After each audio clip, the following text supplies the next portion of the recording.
we have found sufficient grounds to charge 5 adult males with sexual assault. 5 former Canadian World Junior hockey players are accused of sexually assaulting a woman in 2018. This is a pretty unique case because hockey has such a special place in Canadian society. This trial is about consent. This was her chance to tell her story and to hold people accountable for what happened in that night. Moi, c'est Samuel. Puis, dans le fond, moi, j'ai joué au hockey junior 3. Après ça, j'ai été monté. J'ai joué en Suède, pro un peu aux États-Unis. Puis là, je suis revenu au Québec. Puis là, je suis dans les finances. Moi, c'est Joey, ancien joueur de la Ligue majeure du Québec. Maintenant, j'enseigne l'anglais. Je suis entraîneur dans un gym d'entraînement fonctionnel. J'ai embarqué avec Catherine dans Ego sans Ego. Moi, c'est Catherine, je suis la fondatrice de Ego sans Ego. Puis aujourd'hui, on a été invités par Urbania pour échanger sur la culture du hockey élite suite au documentaire Code of Misconduct. Là, on va se piger des petites cartes pour pouvoir aller en parler plus en profondeur. Comment avez-vous réagi à la nouvelle de la poursuite contre les 5 joueurs d'équipe Canada Junior? Moi, c'est ça, je portais 2 chapeaux, là. J'ai porté le chapeau de la victime, puis j'ai porté le chapeau de la coach. Puis honnêtement, souvent, mes discours, ils viennent ensemble, là, mais c'est sûr que côté victime, moi, je capotais. Tu sais, je veux dire, je suis partie de mon propre procès. Tu sais, j'ai lâché les charges parce que je voulais pas avoir à vivre qu'est-ce qu'elle a vécu. Je la trouve incroyablement forte. On parle de système nerveux, c'est ça que je coach, là, mais pour son propre système nerveux à elle, de passer autant de jours à se faire confronter par 5 avocats, c'est quand même assez intense. Mon chapeau de coach m'a juste montré à quel point j'avais de la job à faire, puis que c'est le début de quelque chose qu'il faut qu'il se change. Là. I was raped at the age of 23, and like there was so many stories like of the guys took GHB because alcohol makes them gain weight, so you took the wrong water bottle. You slept with that guy. And that's when I was like, what? Who? I didn't even know who he was. I think I said hi, but I wasn't in flirt mode or anything. So I called him though, like I wanted to know. We had a sexual relation, and he's like, yeah, you liked it. I was like, okay, but they said they found me unconscious.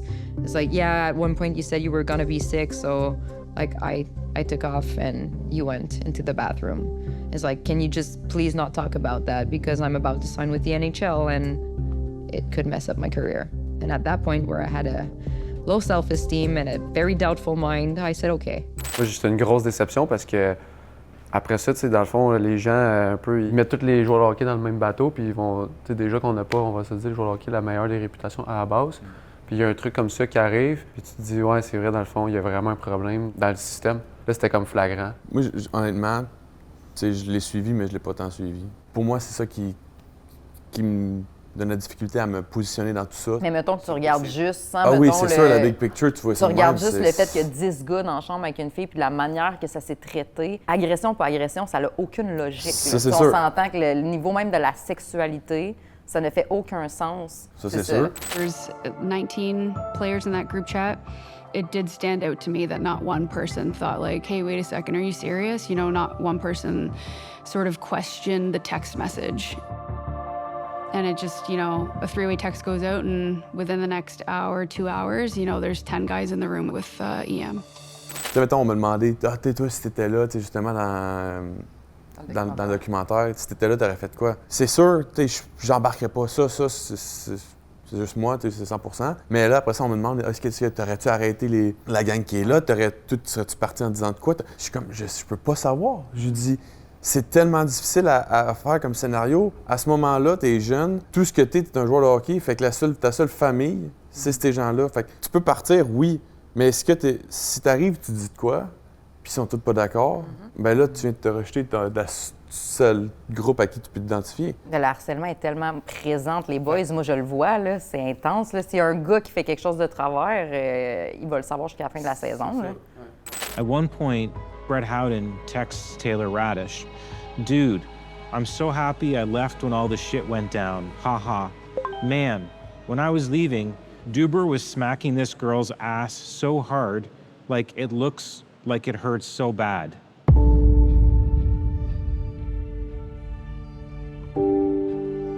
I think the Crowns kind of went into trial with one hand tied behind their backs.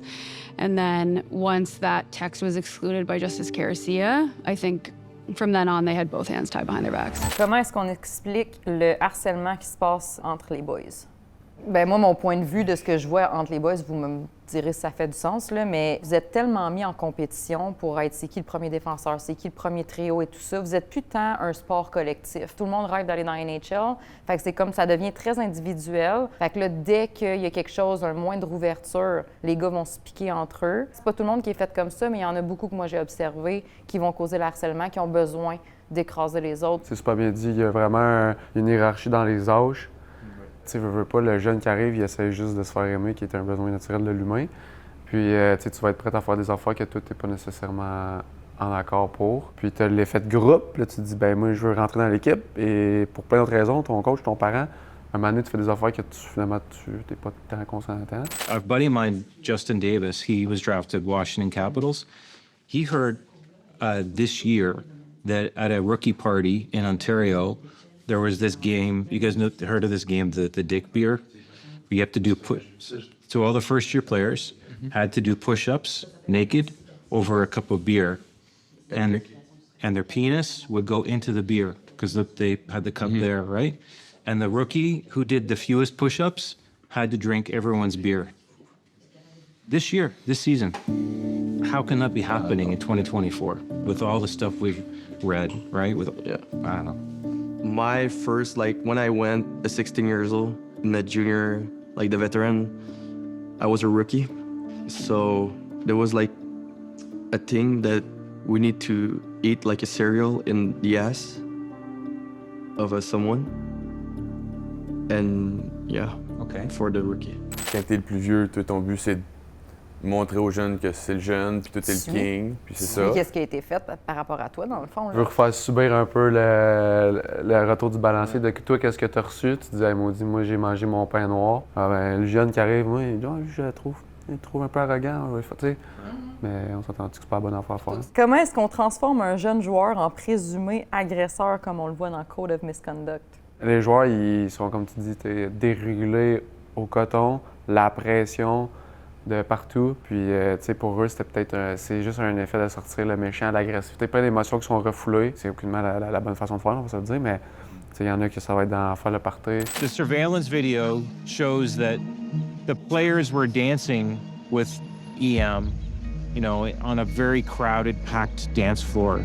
There's this particularly haunting footage where she sort of ping-pongs between the different men. They're circling her on the dance floor. One pulls her ponytail, another slaps her buttocks, and another picks her up. And you could see they're all sort of sharing her in that moment. It's like, sharks gathering a seal to kind of share amongst themselves.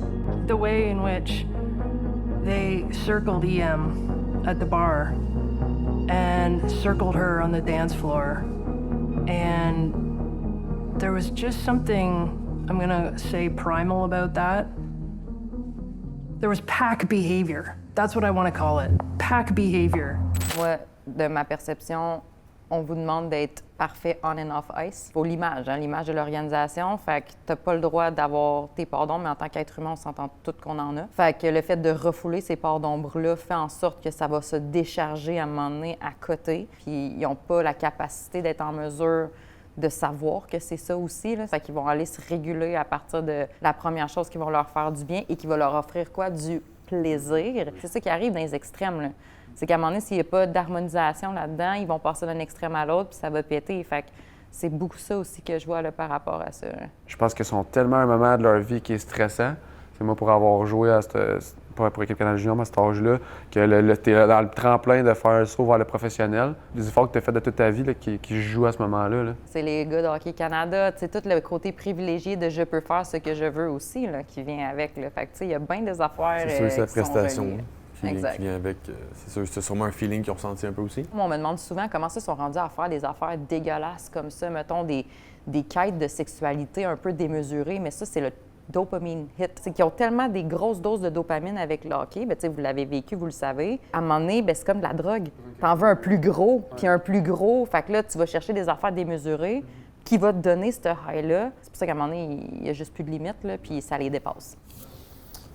Pourquoi est-ce que les joueurs de hockey ont tendance à passer leur stress dans l'alcool et le party? Dans le fond, c'est sûr qu'ils ont tellement de la structure, de la rigidité dans leur performance, tu sais, par rapport à ce qu'ils doivent manger, comment ils doivent s'entraîner, les couvre-feux et tout ça. C'est comme si tu étais en cage, puis là, tu as le droit de 5 minutes en dehors de la cage. Là. Fait que, tu sais, c'est un effet vraiment mais tu sais, vous autres, par rapport au fait que vous avez joué dans cette structure-là, comment que justement vous avez ressenti ça, cet aspect-là, de pouvoir aller plus dans les plaisirs, dans les petites quantités de temps, mettons, là? Ah, définitivement. Moi, là, je me rappelle, junior majeur, tu sais, c'est extrêmement strict. 2 ans qu'on a pu sortir au bar, c'était la folie, là, tu sais, je veux dire. Tu veux vivre un trip, tu vas avoir un feeling, tu veux sentir des émotions, puis qu'on s'entend-tu qu'à 17, 18 ans, ce qui sont amplement normales, que tu as vraiment le goût d'expérimenter. Et en plus, toi, tu as tout le temps été dans un cadre. Tout est vraiment, tu veux ressentir à fond là, les expériences là, que tu n'as pas accès en réalité. Là. En même temps, tu connais quoi d'autre, vraiment? Je veux dire, t'es avec les boys tout le temps. Puis là, tu as du freedom avec les boys, ben c'est un party. Ah ouais, sentiment de C'est gang. le sentiment de gang, tu embarques dans le tas, puis c'est le peu que tu as avec les boys, puis c'est le fun que tu peux te créer. Fait que c'est comme, tu vis souvent dans le moment présent. Tu sais, quand je parle avec les gars, il n'y a vraiment pas le mindset de prise de responsabilité. On dirait que ça passe pas dans le groupe, tu sais, dans l'effet de groupe de se dire est-ce que je connais les conséquences de ce qu'on s'en va faire et est-ce que je suis prêt à les subir? C'est parce que si vous preniez le temps de vraiment poser ces questions-là, peut-être qu'il y en a une moitié qui ne suivrait pas. Genre, qu'est-ce qui se passe de savoir, OK, voici les conséquences, mais non, moi, je veux pas subir ça, je me retire. Parce que comme quand on parlait, si tu dis non, moi je reste, ben, là tu t'exclus. Voilà. Puis là tu retournes dans l'eau. La blessure du rejet qui est comme la fondation. What's happened to the image of hockey over the last couple of years? I think of, like what's happened to it across our country? It changed because some people did some bad thing, like they think everybody's like that, but it's not the truth. Like there are some good guys in hockey, like a lot of good guys. And When you're saying that's how people see us, how do you know that? Do people actually say this to you in person? yeah, like I've heard that. Honestly? Yeah, but it's well known that everybody thinks like pretty much always bad about hockey player, and even in life, like you're at the bar and everything, like a girl say, "Oh, you're a fucking hockey player," and like You're all the same. That's the same thing every time. Oh, hockey players all the same. But no, we're all humans. At the end of the day, it could happen to anyone, but we're hockey players, and it's all in the media most of the time. So. Donc, qu'est-ce que les médias peuvent faire pour changer la culture dans le hockey? Honnêtement, de ce qu'on fait en ce moment, je pense que c'est le meilleur exemple, c'est d'en parler. Ouais. Parce que, tu sais, eux autres voient juste l'aspect de l'athlète. Souvent, je parle, tu sais, les médias, autant que les partisans, à un moment donné, il faut se rappeler que c'est des humains qui performent, là, que c'est pas des robots, justement. Puis je pense que l'approche des médias, je comprends là, que c'est le rôle de sortir des big hits puis que, tu sais, d'aller faire parler. Mais il faut se rappeler, justement, qu'il y a quelqu'un derrière ça. Puis je pense que les médias peuvent peut-être apporter une approche différente ou même quand ils posent les questions, peut-être d'y aller un petit peu plus humainement aussi. Tu vois, cette année, il y a eu Dobèche qui a pleuré devant les médias. Les gens ont fait un gros scandale avec ça. T'sais, il était juste dans ses émotions, il a vécu ses émotions. Je pense que c'est de laisser les joueurs être authentiques dans leurs émotions. Puis on dirait que les organisations vont tellement protéger, vont tout être correct. Fait que les joueurs, ils ne se trouvent pas. Comment est-ce que le hockey s'est à une place aussi inattaquable dans la société?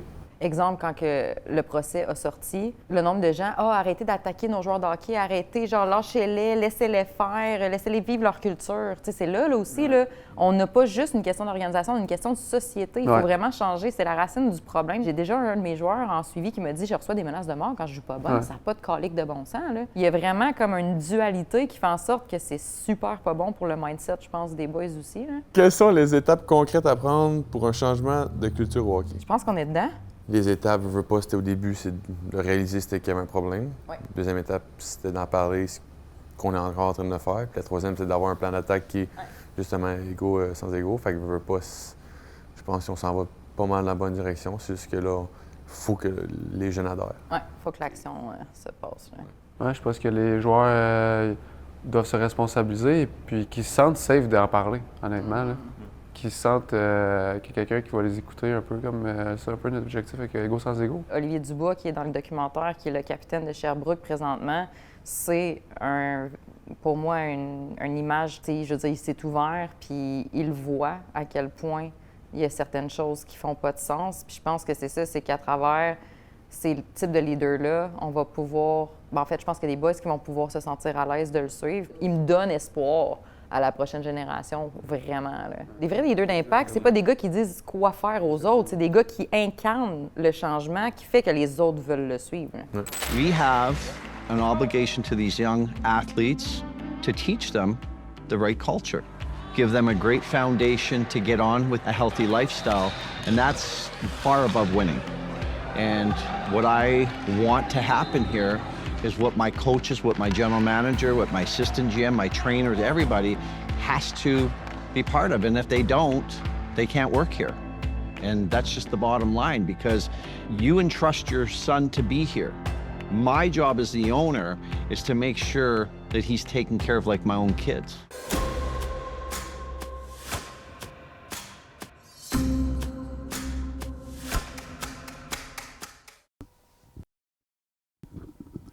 Abonnez-vous!